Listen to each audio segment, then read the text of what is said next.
Еднаш раководството на државата во 2006 година реши да чека. И чекаше од 2006 до 2016 година. Не донесе ниту една стратешка одлука за државата. 10 години на народот му продаваше реклами на телевизии, на кои што трошеа повеќе средства, отколку што денес се трошат средства за изградба на градинки, нови школи, училишта или опремување на армијата.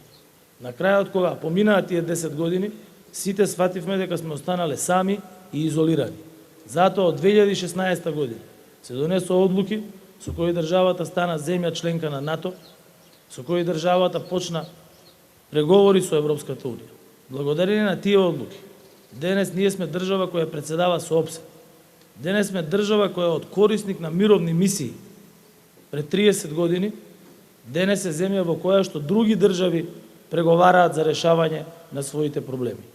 И јас, како што кажав пред неколку дена, ќе го предводам и ќе ги предложам сите потребни одлуки Северна Македонија да го продолжи својот пат во остварување на втората стратешка цел, а тоа е членство во Европската унија, и се надевам дека сите политички партии во државата, сите представници на народот, сите пратеници ќе ја препознаат важноста на оваа одлука и својот глас ќе го дадат за народот, а не за лична кариера на било кој политичар во државата.